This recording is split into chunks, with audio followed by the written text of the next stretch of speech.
When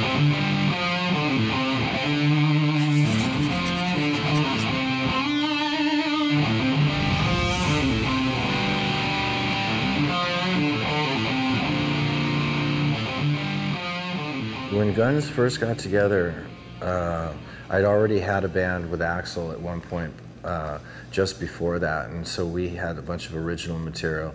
But we cover, anywhere from the Sex Pistols to Nazareth, like some stuff that Axl liked.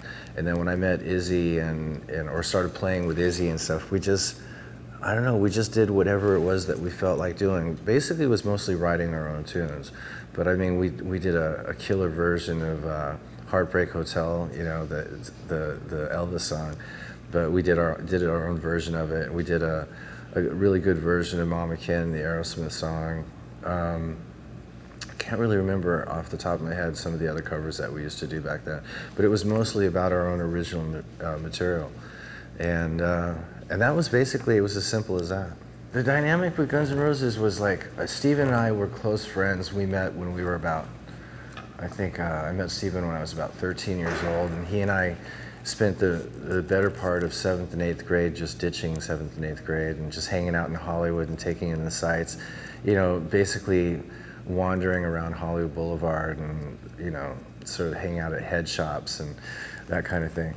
And when I met Izzy and Axl, Izzy had really established himself in the sort of Hollywood scene at that point, but he was like the dark horse of what you would consider like the glam scene. He was more like Johnny Thunders and New York Dolls and that kind of thing.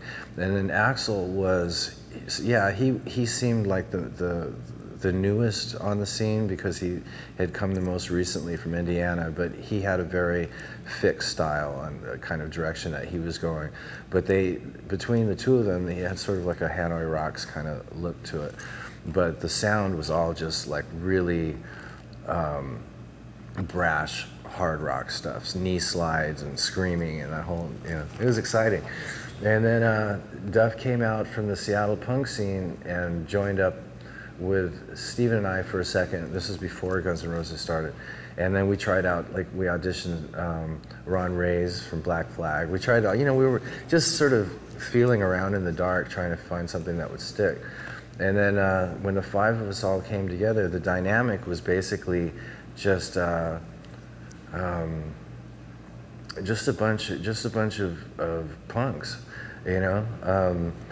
It didn't really matter where any of us came from. It was what we were doing at the moment, that was really made us who we were. I mean, we were basically just a bunch of gutter rats, all living in squalor pretty much most of the time, but having a really great time hanging out. And we were sort of like I don't know, in what was going on in Hollywood at the time. There was like Poison and Rat and all these other, Warrant and all these other gay bands.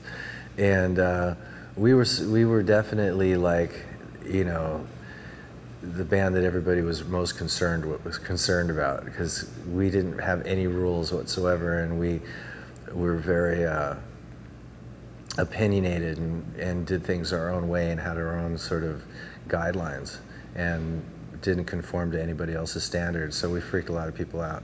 But we attracted bigger and bigger audiences in Los Angeles, and slowly but surely became a very, popular LA band, as much as we hated to be called an LA band. And then at one point, we got a record deal, and there you go.